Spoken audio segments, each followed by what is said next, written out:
Thanks for joining us today. We'll start off with some brief introductions to our Carbon Leadership Forum team that will be presenting today. For those of us for those of you who don't know us. So my name is Megan Lewis. I'm a senior researcher at the Carbon Leadership Forum, and I'm joined here today by Brooke and Megan. Yeah, I'm Brooke Waldman, and I'm a researcher at CLF, mostly focused on the data and methods, especially at the material and product level, and more recently getting involved in policy-related work. Hi, I'm Megan Byrne. I'm the Communications and Engagement Lead at CLF, and if you have any technical issues today, you can put it in the chat for me to help out with. And we also developed this project with a handful of our other CLF colleagues and many collaborators. So a big thank you to all of them and those of you who contributed to this. We'll talk more about that in a little bit. So we're here today to share key findings from our recent CLF report, Advancing the LCA Ecosystem. We had 3 aims with this project: to demystify the standards, data sources, tools, and actors that make up the current LCA ecosystem, to propose a roadmap to maximize the potential of LCA products and projects as a tool for effective policy, and to highlight existing initiatives where collaboration could help reduce redundancy and accelerate action. So today we'll start with some background, then we'll walk through the roadmap as we go along, highlight some of the that first part more about the existing standards, data sources, tools, and some of the ongoing initiatives. And we're going to go through a lot of content today, so I'd highly recommend, if you hear something you want to learn more about, it's likely that it's described in a lot more detail in the report. So this will be a tasting platter for you to return to. For those of you who aren't familiar with the CLF, we're a program at the University of Washington with a mission to eliminate the embodied carbon of buildings, materials, and infrastructure to create a just and thriving future. We do a lot of research, education, and community building across 3 main areas: improving data and methods, informing effective and just policy, and building community for impact. This project is a great example of how all 3 of those areas inform our work, which we'll get into a lot more today. The CLF started with just 1 person, our founder, Kate, and though we're now a staff of nearly 20, much of our strength comes from our network of 30+ hubs and from the great organizations we partner with. So thank you to all of you who are here today. Last couple things, just housekeeping. In terms of recording, today's session will be recorded and shared on the CLF's website or our YouTube channel. If you have questions, we're going to ask you to use the Q&A, not the chat. And that will also make it so that if you are having technical issues or something not related to a question about the presentation, you can put that in the chat, and Megan Byrne, who just introduced herself, can help you out. If you would like to turn on closed captioning, you should be able to select that icon at the bottom of your screen. And then also here's a link to the report if you would like to download it after.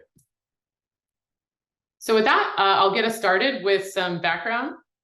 So if you're here today, you probably are already aware that embodied carbon refers to greenhouse gas emissions arising from the manufacturing, installation, maintenance, and disposal of construction materials. But since we are going to talk a lot about life cycle assessment today, we're sort of taking it as a given that many of you are aware of what that general concept is. I just want to make sure to repeat it up here. So when we measure embodied carbon with, or we track and measure, we talk about it with a metric called global warming potential, which is expressed in carbon dioxide equivalent units. And global warming potential is one of many environmental impacts that are calculated using life cycle assessment, or LCA. Because LCA is used to measure embodied carbon, many policies now inherently rely on LCA. So as a starting point, pretty much all policies targeting embodied carbon requirements require manufacturers or project teams to use LCA to report a product or a project's global warming potential, so to report the embodied carbon. And additionally, we often see policies or certifications, comparing that number that's reported in an EPD or a building LCA or a project LCA to an emissions target or a maximum. Since policies are using these LCA results, they rely on the health of the underlying standards, data sources, tools, and actors, what we're calling the LCA ecosystem, to be effective at driving change and reducing carbon. It's the ultimate goal. Embodied carbon is a huge area of policy growth and momentum in the US, Canada, and globally. So for today's discussion, we will not be talking about whether or not the LCA ecosystem is used by industrial and building and policies, as this is not really any longer a question, it's a given. Instead, we'll be focusing on how we can work collectively to seize this unique opportunity of increased momentum and funding to optimize the LCA ecosystem as an effective resource for reducing carbon. So the roadmap report we're discussing today lays out how we can come together to achieve what we're calling the ideal LCA ecosystem that, and I'm going to highlight 5 attributes here of what we would think a future ideal LCA ecosystem would be. For open and transparent, through shifting focus from to open data and models in public repositories instead of proprietary ones. Accessible, it keeps pace with new materials and technologies that are helping us reach our decarbonization goals, builds confidence in the comparability and reliability of LCA results and tools, and is globally harmonized. A big theme you'll also see underlying this report and roadmap is that existing standards, data, and tools have enabled the growing action we see today. So there is a lot that has already happened, and we can start to see policies and best practice today with where we are today. But because of this shift towards more incentives and regulations, there's an increased need for access, consistency, and transparency, and for more leadership from the public sector and helping us achieve that consistency and investing in public data and resources. One sort of grounding concept, just because we do use this term a lot throughout this report and conversation that I want to talk about briefly, is reliability and comparability. So first with reliability, the way I would describe this most quickly is to thinking about the degree to which 2 different LCA practitioners can follow the same standard and produce the same LCA result for the same product or same project. So this has always mattered to some degree, but I'd say that the stakes have increased a little bit now that LCA is leveraged by policy. And then a different but related concept is comparability, which is also a term you hear a lot in the context of LCA. And the extent to which LCA results can be compared also has to do with whether the 2 things being compared are functionally equivalent and whether the LCAs use equivalent modeling methods and data sources. And the last thing I want to say in this sort of background context is that we developed this roadmap and report through building on collaboration between CLF and many organizations and individuals. So in particular, we pulled from 4 areas: our joint response to the EPA's RFI, developed in spring 2022 with a number of NGO partners, individual interviews, stakeholder workshops with individuals from 44 organizations across many different fields, and written feedback on the draft report this July. And to the right, you can see some images from the April workshops we had where participants worked to map the current LCA ecosystem, describe existing challenges, and identify and prioritize solutions. You can also find just the direct report results from those workshops in the appendix of the report.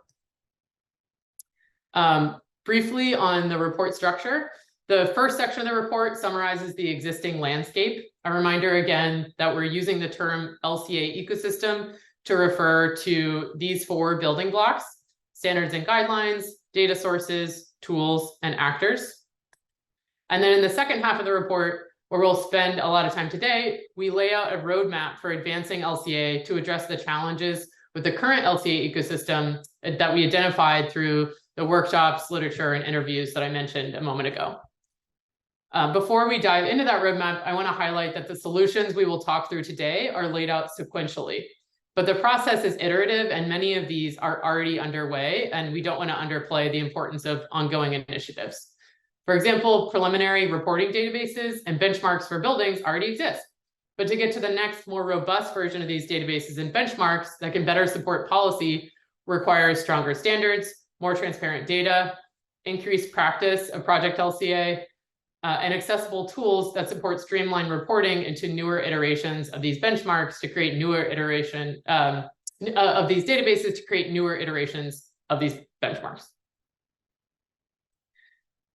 So today, following the structure of the report, we will look at highlights from 4 focus areas within the LCA ecosystem. starting with foundational LCA, which really is the building blocks related to all scopes and scales of LCA, product LCA with a big focus on environmental product declarations or EPDs, and two types of project LCA, buildings and infrastructure. These sectors and policy types have often been siloed or even seen as competing, but really they're interdependent. We want you to come away really understanding that after today's webinar. Improving one can lead to improvements across all. For each of these areas, we'll talk about the current ecosystem, key challenges, and walk briefly through the solutions outlined in the roadmap section of the report. So with that, I'll pass it over to my colleague Brooke to walk us through the foundational and product LCA sections. Thanks, Megan. Yeah, so what we're calling foundational LCA, you can go to the next slide, Megan, is critical for all LCA-based policies, regardless of scale, because these standards and data sets and tools, they underlie all types of LCA for product, for buildings, for roadways, and other infrastructure.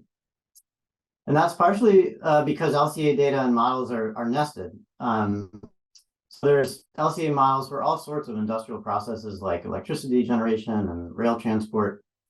And these LCA models feed into larger models for products, which themselves can feed into larger models for assemblies and building projects. And that's why the first step in our roadmap for advancing foundational LCA is increasing access to high quality, up-to-date public LCA data sets and models that can be used as consistent sources for background data. So for the US and Canada, that means dedicated funding and staffing across federal agencies to maintain and update the federal LCA commons in the US and in Canadian LCI data sets as well. This is particularly important for common LCA flows like electricity and fuels and transport, since these are used in virtually all LCAs. And then the second solution is about improving foundational LCA standards, updating and adding more detail to those standards in order to support more consistent LCA methods across scales and tools and geographies. We'll look more closely at standards in these next couple slides. So similar to data, LCA standards are also nested. So for example, ISO 14040 and 14044, all the way to the left in this diagram, they provide the foundational principles and requirements that cut across all types of LCA. And then there's this whole web of product and project standards that build off of these general LCA standards. Unfortunately, there are sometimes conflicts between standards. So for example, in the existing LCA ecosystem section of our report, we discuss some conflicts between two standards related to construction product EPDs, ISO 21930 and the European standard EN 15804. And then there's also a tension where effective LCA standards, they need to be both flexible, that's to be useful across different applications and over time, and also prescriptive in order to ensure consistent methods to get consistent results across assessments. So there's often this trade-off between these properties of flexibility on the one hand and prescriptiveness on the other. And we're talking now about the foundational LCA standards, and maybe it makes sense for these to be relatively more flexible compared to some of the others. But somewhere along the line in this chain of nested standards, when there aren't prescriptive enough requirements, that can cause comparability problems for the end results, for the EPDs or the project LCA results that come out of the LCAs. So in this report, we generally advocate for standards to move towards more prescriptiveness, especially those that are narrower in their focus. Because when we look at the LCAs that follow a given standard, we want to be confident that their different results reflect actual differences in the real world, like differences in production processes or in material choices, and that the different results are not due to different modeling assumptions or data selection. And the more prescriptive the governing standards are, the more we can have confidence in that. Finally, not on this diagram, there are some other methodological issues separate from ISO 14044 and 14040 that also cut across sectors and scales and would benefit from more global consensus. So for example, It'll be important to develop a standardized method for evaluating the GWP benefits of carbon storage that can be referenced across all standards and programs so that there's consistency across different LCAs. So another standard focused item, TRACY is the EPA's life cycle impact assessment, or LCIA method, typically used in North American LCAs. We can consider it a kind of standard because it defines the methodology for estimating environmental impacts. And it's also a data source because it's predominantly a list of characterization factors that translate emissions like carbon dioxide and methane to impacts like climate change. And we highlight a few updates in the report that would improve TRACY. So one is updating the GWP characterization factors. That's what we multiply the quantities of CO2 or methane, et cetera, to get a final GWP value. So updating those factors to align with IPCC's AR5, that's its 5th assessment report, the more recent one, whereas TRACY currently uses the older AR4 characterization factors. So an example of a challenge related to this is that some North American EPDs use the more recent AR5 values to calculate GWP instead of TRACY, and that's in order to be more accurate and up to date.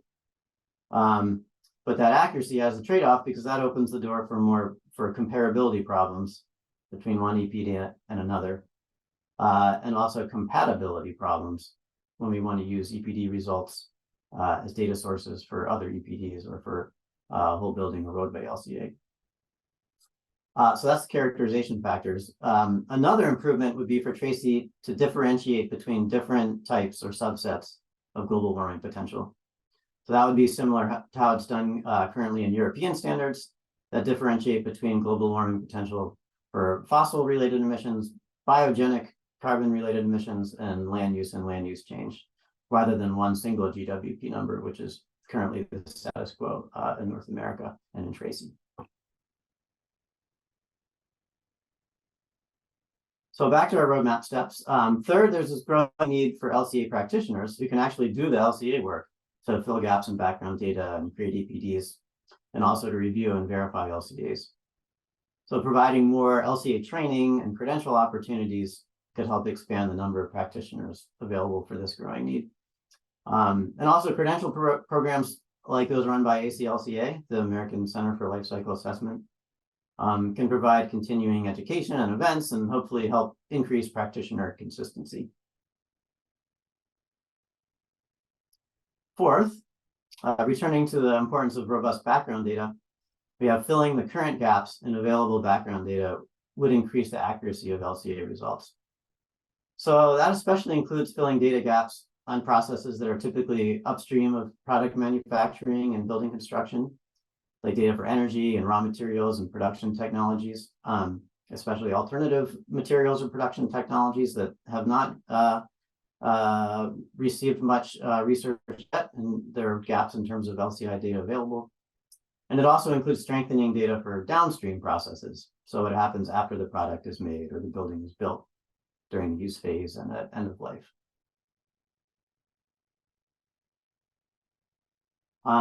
So this also includes opportunities to create user-friendly tools and systems that both help industry and manufacturers perform LCA. So for example, by connecting a manufacturer's foreground data that they've collected with public background data in order to conduct LCA and produce EPDs in a more streamlined and consistent way. So that's the gray arrows on the diagram at the right. And it has the potential to help build up better public models and background data over time by incorporating that industry data provided by the manufacturers in a way that can preserve their privacy and also can be useful as inputs to downstream products and processes. So that data can be fed back into the federal LCA Commons into their public data sets. So that's the green arrows on the diagram at the right. So that allows for improvement in the comprehensiveness and granularity of public background LCI data, which feeds back into step 1 of the roadmap, increasing the availability of quality public LCI background data. For this concept, I should particularly cite Review Feraldi's NREL paper from earlier this year, Data-Driven Bike Clean, which outlines these concepts in excellent detail.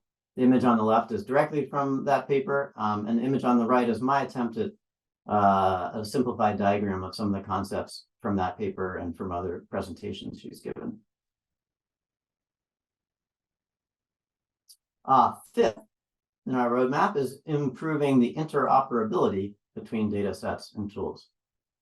So this means leveraging the work of international efforts like the UN Lifecycle Initiative's Global LCA Data Access Network, or GLAD, which is focused on LCI data interoperability and access, and their other program, GLAM, which is focused on Lifecycle Impact Assessment, or LCIA interoperability. I realize this one might sound wonky to many of you, sounds nitty gritty and maybe not that critical, but it is super important for enabling practitioners to use different tools and access different data sets in a way that ensures that all the processes and impacts get mapped and included in the LCA without items falling through the cracks due to interoperability issues.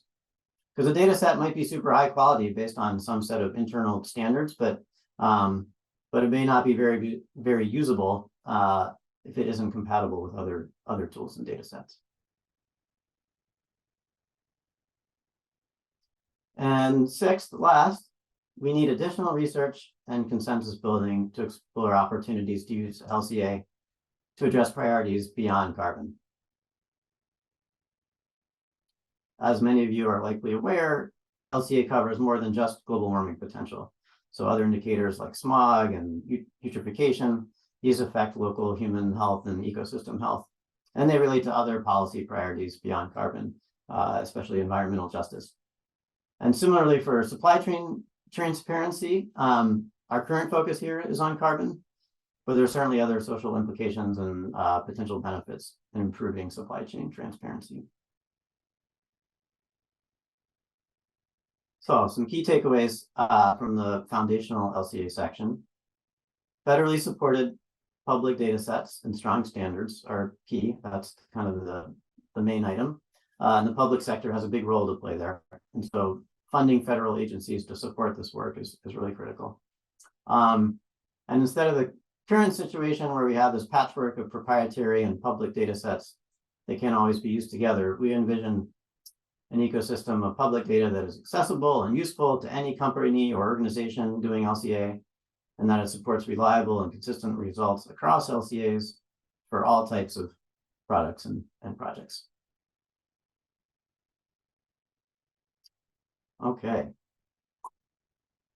So next, we'll describe the product LCA ecosystem. And I'll note that companies perform product LCAs for all sorts of reasons, and producing an EPD from that LCA is one possible and optional outcome of a product LCA. So there's certainly many product LCAs that don't result in an EPD. That said, here we mostly do focus on EPDs because that's the instrument that policies such as are using. So for this section and the next two sections, we'll show our mapping diagrams that describe some of the ways that these standards and data and tools and actors that they all relate for the particular focus area. So here we see in the current ecosystem map for product LCA, we see the EPD at the bottom, type 3 EPD. That's the output of the product LCA that relies on all these interconnected items flowing into it above. So we see some of the key standards from the foundational LCA section that I mentioned earlier that flow into this. Also, there's ISO 21930, which is the international standard governing construction product EPDs. And I think most importantly are the product category rules, or the PCR. That's the big bubble, the big orange bubble left of center. So the PCRs are the standards that provide the rules for creating an EPD for a given category. So there's a PCR for concrete, a PCR for steel construction products, for cladding, for flooring, et cetera, et cetera. And I guess note that there's all these arrows that flow into that PCR bubble here and kind of get filtered through that onto the next step. So in this report, we discuss PCRs at length. because these, more than anything else, really have the power to drive the reliability and consistency of EPDs. In terms of data, manufacturers and industry associations that are developing an EPD, they collect foreground data on their plant operations, like the energy use at their facility and all the materials coming in and products or waste coming out of the facility. And then they use background data for all the processes that are generally outside their domain. So that's like the production and transport of those raw materials and the emissions associated with the electricity and fuel use that they use at their facility. So we'll talk about all these items more as we go through the product LCA solutions, but a little introduction there, and certainly we invite you to take a look at the report where you can see this in more detail. So I'll note some key challenges here for the product LCA section. I'll read them off. The need for more access to EPDs and EPD data. So that's more EPDs and more accessibility. Current limitations on PCR development. Inconsistency between North American and international EPD requirements. And the scarcity of representative production-weighted data for establishing emissions thresholds and targets, like Megan's earlier slide with the little bar graph and the limit at the top and the target at the bottom that a product EPD would be compared to. Okay, so in the product roadmap, the first solution is to increase EPD availability and accessibility. One lever to increase availability is through requiring EPDs and policies and providing incentives. And we already see a lot of movement on this through buy clean policies and private sector owner requirements, and also funding opportunities like the $100 million of EPA grant funding that was recently announced. And that'll fund grants to support tools and resources for making EPDs. Here are two of the grant program's 5 funding categories directly aim at advancing EPD development. Next. And then in addition to availability in terms of just more EPDs, also accessibility is important. So that is making it easier for people to find and to use EPDs, whether that's for internal decision-making or as data sources or for policy compliance, et cetera. And one lever for accessibility is through more digital EPDs that follow a standard format and are able to be read by humans and machines. So in this slide, we're jumping ahead to the appendix, Appendix A, which is where we highlight ongoing initiatives that are already working towards solutions that we identify in the report. So the example we highlight here is the Open EPD standard, which is an open data format for digitized third-party verified EPDs that's already available and used by several EPD producers, but not yet widely adopted across PCRs in the industry. So I encourage you to, thanks. I encourage you to check out that appendix. There's all these great initiatives already going on that really are already starting to address many of the challenges that we talk about here.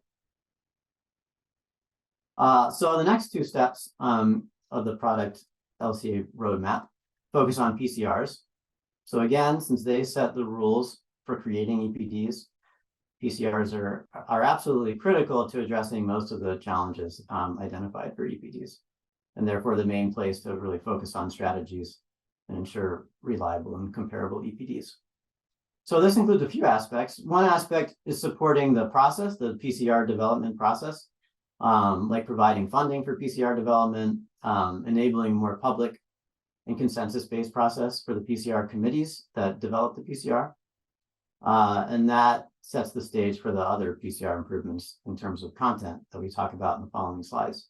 And I'll say some of these changes are already happening, especially on priority PCRs, where, for example, we're seeing one new PCR committee where roughly half of the members are public actors from government and NGOs and academia, and not just industry, as has been typical in the past. So building on this PCR development process, I'll talk about strengthening PCR content in the next few slides. So first, about strengthening individual PCRs. making them more detailed and prescriptive in order to ensure that EPDs within a given category are more reliable and comparable. And stepping back, as we consider EPD comparability, a huge part of that relates to background data. So as a reminder, LCAs rely both on foreground or primary data. So that's the data that, in the case of EPDs, the data the EPD developer collects directly, like how much of each component they use to produce their product and how much electricity they use at their manufacturing plant. And then their secondary background data. So that's basically everything else, all the data that others have assembled previously. This diagram highlights 3 types of background data being used in a hypothetical LCA: specific, average, and generic, but all are background data. And I think the most important comment here is that background data is not a bad word, not something to try to have less of, because all of that LCI data, life cycle inventory data, what's being used to quantify emissions for nearly every process along the way in an LCA model. So including the burning of fuels, the consuming electricity, industrial and transport and chemical and forestry processes, all of those processes that feed into a final product, that's nearly all background data in an LCA. And it's critical. It makes up the overwhelming majority of processes in the LCA model.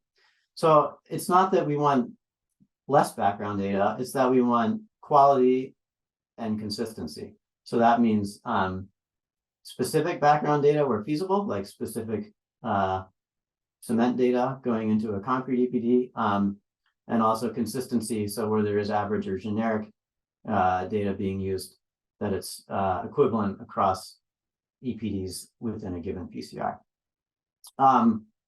One last note here, the terms foreground and background are relative, not really inherent to the data itself. So one study's foreground data can become another study's background data. For example, I mentioned about cement and concrete. Cement supplier will collect foreground data on cement production to create the cement product EPD. That's their cement company's foreground data. And then a concrete manufacturer could use that cement EPD as background data for their concrete mix EPD.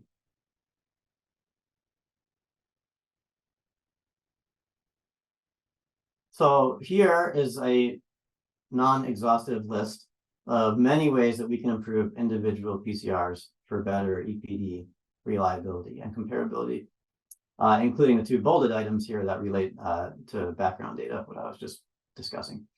And as new PCRs are developed and existing PCRs are updated, they can incorporate best practices, including those identified by the ACLCA's PCR Open Standard 2022, and also, for example, in Smart EPDs, that's a program operator, Smart EPDs recently published Part A PCR, and other practices that we list in our report.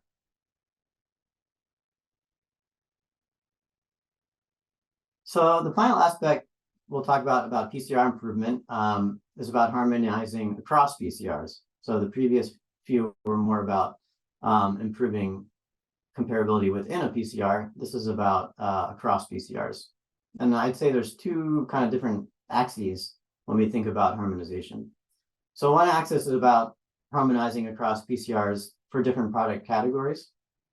So that's to improve EPDs as data sources for project LCA or for downstream products, like this example of using cement EPD as a data source for a concrete LCA. And in North America, the ACLCA Open Standard is working on this, addressing this now, providing criteria for PCRs that support EPDs as data sources. And then the other axis is about harmonizing across geographies to allow for more consistency between global programs and requirements. So that's like harmonizing between a cement PCR in North America compared to cement PCR in Europe or somewhere else in the world. And the UN's Industrial Decarbonization Initiative, or IDDI, that's already working on international PCR harmonization at this point for concrete, steel, and cement. This is a snip of Appendix B in the report, which provides a list of existing PCRs that are most relevant for policy. There's quite a bit more. This is just what fits on the slide. And thinking about where to prioritize resources and attention, we put them into two broad buckets, the priority column over at the far right. And this was based on a combination of, one, the embodied carbon significance for the product type or the category, and two, the extent that updating the current PCR could lead to better EPD comparability and to better EPD use as data sources.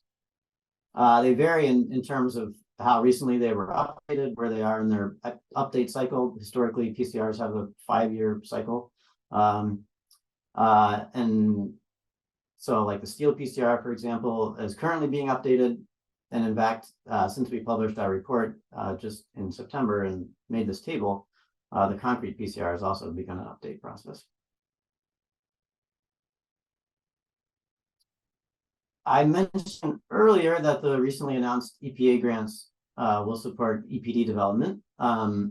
Another big component of the grant program is to support PCR development. So that's the one of the 5 bullet points to the right. The others are kind of grayed out, but one major portion of that funding opportunity is to address many of the PCR challenges I just discussed. So that's a great opportunity to put into action many of these items with real money behind it. Okay, back to our EPD focused solutions after our side journey on talking about PCRs. So fourth, we highlight the need for increased access to EPD generator tools. So these are tools that allow a streamlined process for creating EPDs. They already exist for some materials, and they definitely contribute to item number 1 here, since they make it easier and cheaper for manufacturers to produce EPDs. But the reason we have it fourth is because they ideally they really need to align with the updates to PCRs described in steps 2 and 3.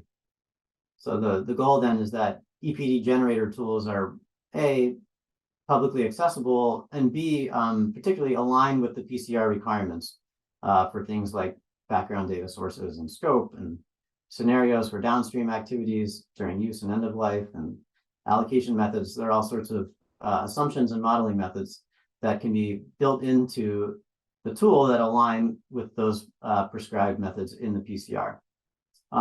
So then in that ideal version, the EPD developer is really just making decisions and plugging in data related to their foreground processes only, what's happening at their plant and their specific suppliers. And then the tool is doing the rest of the work in the background in a way that's already consistent with the PCR and with other EPDs produced under that PCR. I'll note that EPD generator examples we see today, like for concrete and asphalt, have been really successful, but also that they're not a one-size-fits-all solution by any means. There's a lot of differences among the supply chains and different types of product categories. So for some categories that might be less feasible, or maybe it just looks quite a bit different than the ones we see currently, depending on the nature of the production processes in the product category.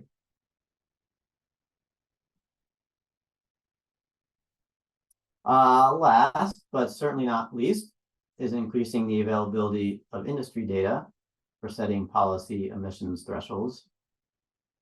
Thresholds like industry average GWP limits or low carbon GWP targets per product type.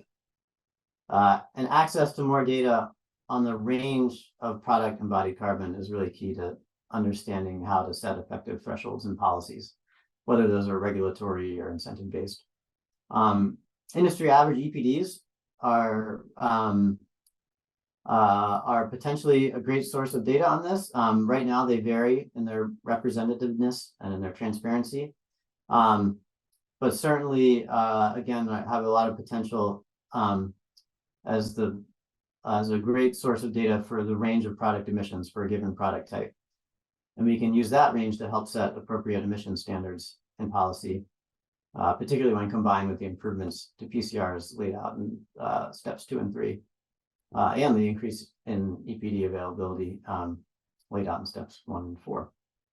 And the recently again, the recently announced EPA grants could fund the creation of more robust industry average EPDs, which could be used more effectively to set emissions thresholds per product type. So wrapping up this section, key takeaways for product LCA and EPD's roadmap. We want EPDs that are reliable and comparable. Improving PCRs is critical for achieving this. Background data is also key, both making it more available and accessible, and ensuring that EPDs use background data that's specific where appropriate and possible, and that for any generic or average background data sources used, that equivalent sources are used across and consistently between EPDs under PCR. A lot of this work is already underway. Good news again, the EPA's grant funding provides an opportunity to address all 5 of these steps that we just talked about, which is exciting. And with that, I will hand it back over to Megan. Thanks, Brooke. All right, we're going to switch gears now to projects, starting with the building LCA ecosystem. Just a reminder, so we have about 20 minutes left of Brooke and I talking, and then we will go into, we have 30 minutes left for questions at the end. So if you do have questions, put them in the Q&A and we'll make sure to address them. All right, now into the building LCA ecosystem. So as a reminder, as Brooke mentioned, LCA data and models are nested. So this means that everything we've covered so far is also related to this section. And it also means, unfortunately, that project LCAs add several more layers of data, standards, and actors on top of those foundational and product LCA ecosystem pieces, both to create data for assemblies, and then those assemblies wrap up into the project itself. This diagram highlights some of the main standards, data sources, tools, and actors that all lead towards this black box here, the building LCA results. Everything in this diagram is laid out more in the report, but a few things that I'll note that you may see as different if you were to compare quickly back and forth between the product and the building diagrams is that, first of all, in addition to building LCA standards that build on more general LCA standards, there are also whole life carbon standards. So these look at both embodied and operational carbon for a project. But notably, a building LCA standard would also include other environmental impacts like smog and eutrophication and things like that that Brooke mentioned in the foundational LCA section. Another difference is that in addition to there being both building LCA and whole life carbon standards to track, we see more of this sort of in-between layer of standards. So supplementary modeling guidelines that help you interpret and put into practice LCA standards, rating system or commitment reporting requirements, policy reporting requirements and guidelines like those recently published by the City of Vancouver. And that also there's this other layer of the building LCA tool methodology. And I'd say that building LCA tools have a sort of larger presence in the conversation that we have around building LCA than they necessarily do in the conversation we have around product LCA and EPDs. But like with products, building LCA involves a combination of foreground data, which predominantly is the quantities and types of material used in the project, often collected by architects, engineers, or contractors, and background data, which is predominantly the emissions associated with all of those materials. Sometimes EPDs can serve that purpose, as we show on this diagram. But predominantly is a key word here. There's many other sources of both foreground and background data for project LCAs. So for foreground data, transportation distances, particularly thinking about from a manufacturer to the project site, construction waste and construction operational data when available. So that'd have to come from the contractor. And also we do project LCAs, we develop scenarios for how the building will be used and what will happen at the end of its life. So that means data like estimates for the service life of products, the replacement rates, and many tools build in defaults for this type of data. such as the default end-of-life treatment for each material type, and standards can also play a role in standardizing what defaults are used. A term you will hear a lot related to building LCA is the bill of materials. So I'll explain it again here. So a bill of materials is that list of the quantities and types of materials or products used in the building. This can come from a quantity takeoff, a contractor's cost estimate, actual receipts if it's if this is an as-built assessment done after construction, and often this comes from a BIM model. So this diagram is just sort of summarizing how a building element and a BIM tool like Revit can be translated into a quantity list over here on the right side to be used for LCA by tagging it with information on what the actual construction assembly would look like. So that layer of detail in the middle here is really important for getting that ultimate bill of materials. The top two challenges identified by interviewees and workshop participants for the building LCA ecosystem were the need for more reliable and consistent building LCA results and the lack of building LCA benchmarks and targets. So as a reminder, when we talk about reliability, we're talking about the degree to which two different building LCA practitioners would get a similar embodied carbon result for the same building. And when we talk about comparability, we're talking about whether it's appropriate to compare the results for two different buildings. So the first step we lay out to addressing the reliability and comparability of building LCA results is adopting a national, so US or North American building LCA standard. These standards provide the rules for what a building LCA includes, how it's modeled, and things like data quality requirements, uncertainty assessments, and reporting. One exciting ongoing initiative related to this first step is the proposed ASHRAE ICC Standard 240P, which is a whole life carbon standard for buildings that we hope to see out for public review as soon as February. But I want to dwell a little longer on this first step, because if you read the report, you may be wondering why we're calling for a new standard, since there are already many standards that exist that we describe in the first section. First, there cannot be a single standard that is all things to all people and countries. So there's nothing wrong with those existing standards, but they don't fill two key gaps we see in the US. And first is one that is geographically relevant for North America or for the United States and referenceable by policies and codes. And that could mean formally adopting a complementary standard to international standards with US specific requirements for data and other things. And second, the standard needs to be adequately prescriptive to create reliable results. So as Brooke already teed up wonderfully in the beginning, we are advocating for a higher level of prescriptiveness or detail than we currently see in many standards. And we realize that there's some tension between the need for flexibility for use across different projects, geographies, and over time, and the need for prescriptiveness to yield consistent modeling and results between different practitioners. This can be solved. So this tension can be solved by things like having different levels of detail. So like as designed requirements and as built requirements. It can also be resolved with things like complementary standards or guidance for specific practitioners or specific geographies. There are already examples of that. So, ASC and SEI are developing a pre-standard that will hopefully provide that more practitioner-specific guidance for structural engineers. Or a different example would be the way that the RICS whole life carbon assessment standard provides UK-specific defaults and scenarios that still conform to the broader European EN 15978. So this has been a common complaint in the US for many years, meaning, we need a standard that we can reference in policy. And I'm very hopeful that this step and the roadmap will be resolved sooner rather than later because of all the current attention to it. The second solution, returning to our steps here, is filling gaps in data availability for some materials and construction processes. So this builds off of the foundational and product LCA roadmap pieces, as I've said.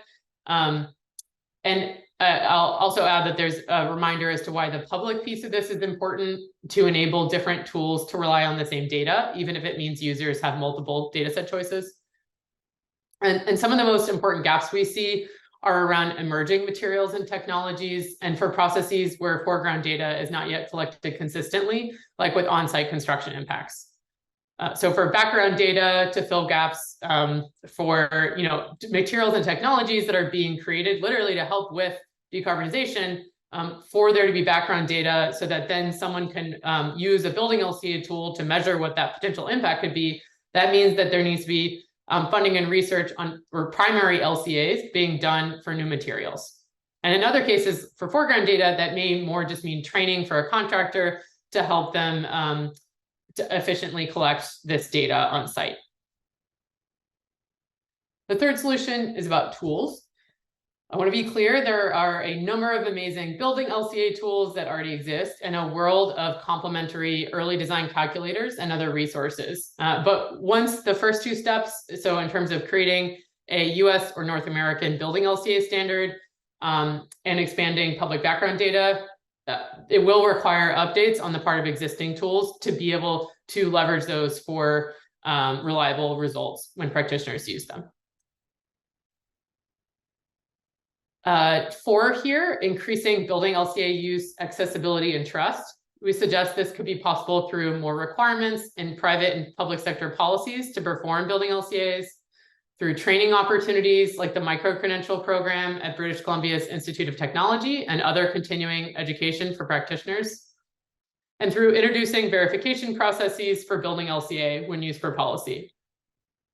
This step really supports the 5th solution laid out here, which is collecting building LCA results and material quantities in a central or many interoperable reporting databases.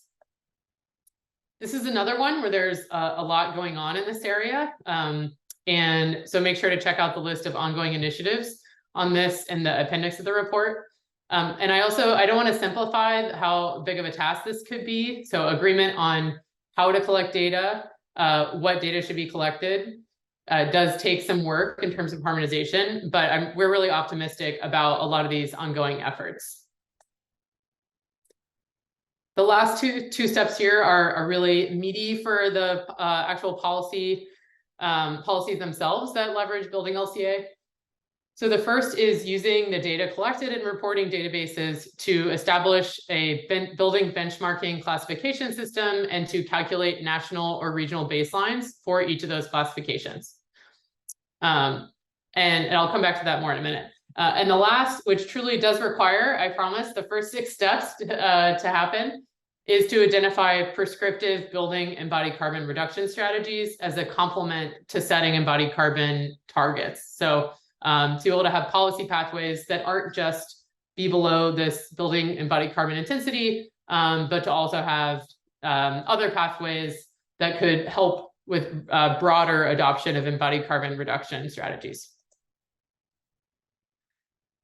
So going back a little bit to benchmarks, so using a database to understand where we are today is what I would call bottom-up benchmarking. So this is hypothetical examples that I took from my colleague Brad, showing how you could theoretically plot the embodied carbon intensity of the buildings to see how they relate to each other and try to better understand the typical embodied carbon intensity from the sample of buildings. You could also use it to understand what a high, a sort of bad performing or the best in practice would be from a sample of buildings. And so if this is done with enough detail and with a large enough sample of buildings, it can enable us to not only set benchmarks about where current practice is, but also have a really granular understanding of what best practice is, like what are the strategies that are helping us get there to set those prescriptive paths. In addition to those bottom-up benchmarks that I just described based on current practice, we could also calculate building carbon budgets to understand what targets each project should meet to contribute to staying below 1.5 degrees of warming, as laid out in the Paris Agreement. Top-down targets downscaled from global carbon budgets could be useful for incentive programs, rating systems, and other voluntary best practice programs that really set the trajectory of where we need to go. A preliminary version of what that may look like has been published, and you can see it referenced actually in the Science-Based Targets Initiative draft embodied emissions pathways for buildings, if you'd like to look at that more. So the last piece of the roadmap that I'll touch on, and we really just in terms of time only have a few minutes to cover it, is infrastructure. And a lot of this section focuses on roadway LCA, which is just one subset of infrastructure more broadly. And this is really just because currently infrastructure LCA as a whole is relatively underdeveloped, and roadway LCA, and particularly pavement LCA within roadway LCA, is more developed. And so there was more that we could dive into in the report. So this is another one of those ecosystem diagrams that we laid out for the roadway LCA ecosystem. You can see some things are very similar to project LCA.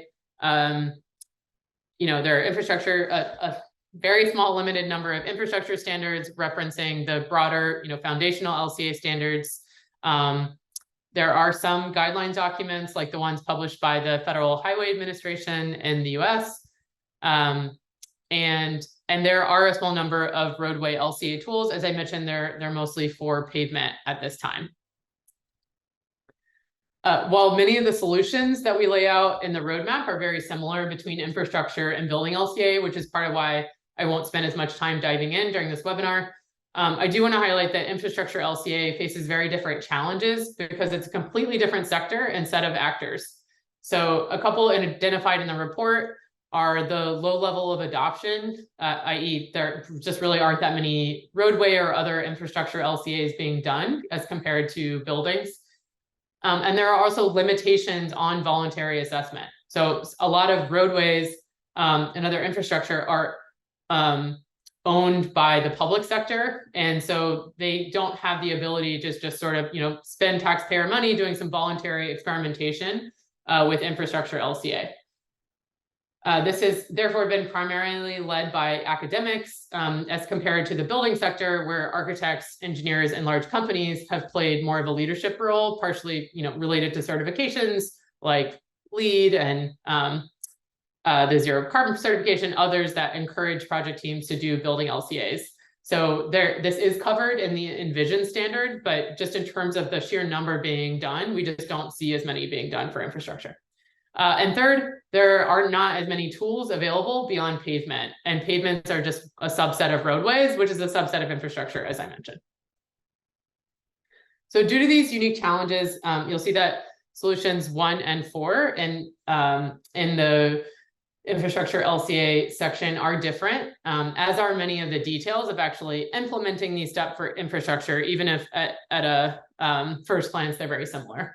Before much more progress can be made, assessing the carbon impacts of roadways and eventually other infrastructure with LCA needs to become more common practice, which will require policy requirements or incentives for roadway projects that we will hopefully see more of through federal leadership in the US and Canada and through training opportunities.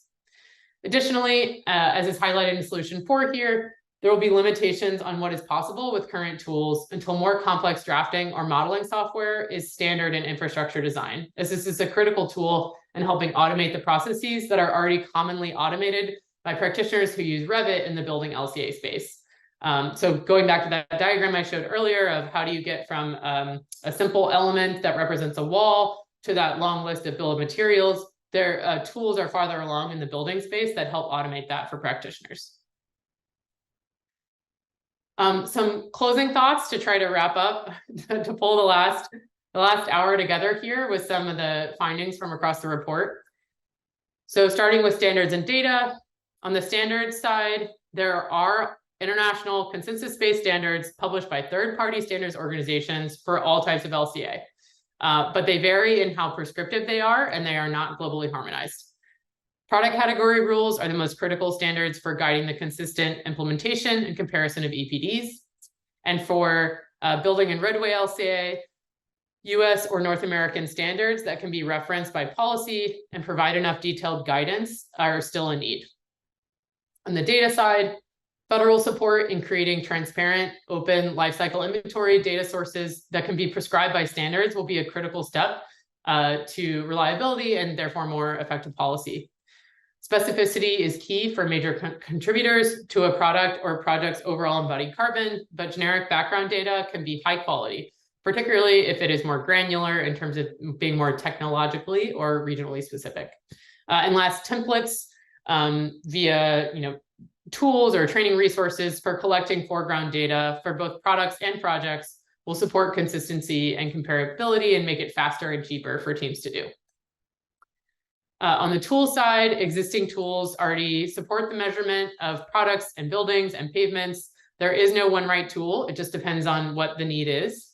And obtaining more comparable results from these tools requires those standards and expanded access to up-to-date public background data that we've talked about a lot today. The results from building and infrastructure LCA tools are not yet collected in a central database for benchmarking or reporting in the US and Canada.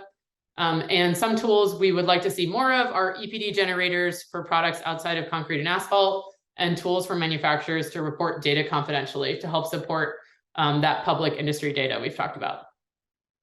There are a large number of stakeholders that make up the LCA ecosystem. I won't read them all off here. I will say that one thing we haven't talked about today is that a part of the report is a stakeholder action section highlighting how the different stakeholders that we list here can help participate in this broader roadmap.